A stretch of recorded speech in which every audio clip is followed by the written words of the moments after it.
As Derby 149 approaches, there is evidence of change at Churchill Downs. WDRB's Dalton Godby explains how Derby has evolved from a locally dominated event to a worldwide spectacle.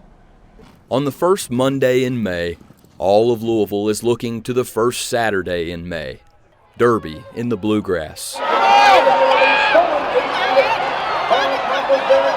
The 149th run for the Roses will go off no different than it has the other 148 times.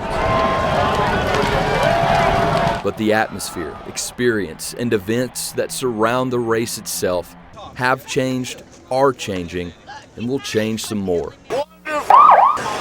The Kentucky Derby used to be welcomed with scenes of celebration and cheer on Central Avenue. Whether or not, folks do expect about 10,000 partiers out here shoulder to shoulder in Central Avenue. What used to be Louisville's premier Derby party spot has since been replaced with fences and hurried street crossings.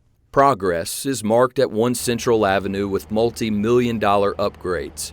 Iconic pieces of Churchill Downs do remain, but the twin spires stare at transformation from above. A temporary paddock to hold for a new one in a year, a state-of-the-art structure for patrons to watch the race from the first turn, and new ways for fine dining inside the track. The tickets are all inclusive, Oaks and Derby, they're $2,600.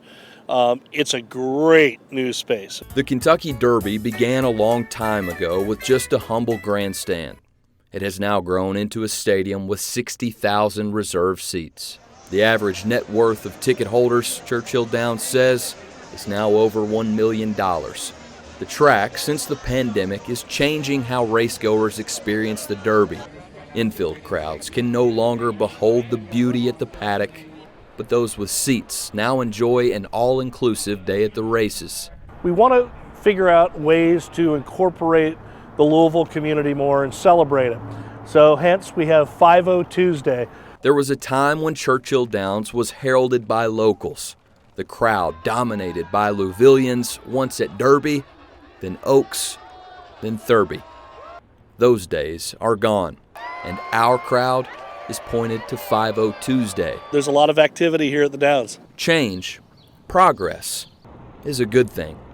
It must be embraced. But as more than 100,000 people converge on our city on the first Saturday in May, change must also be recognized.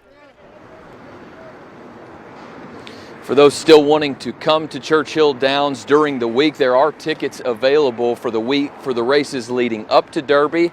On Tuesday, tomorrow, for 5-0 Tuesday, you can get tickets as cheap as $14 for a seat. For Champions Day on Wednesday, $24 will get you in the door. And then on Thurby, on Thursday, you can get a seat for about $44. If you're wanting to come to Oaks or Derby, no more tickets left for those, but you can buy resale tickets. Those, though, go into the thousands of dollars. Even more expensive. Hold on, that's a lot of numbers you threw at us there, but did you say that the average worth of a Derby ticket goer is $1.2 million?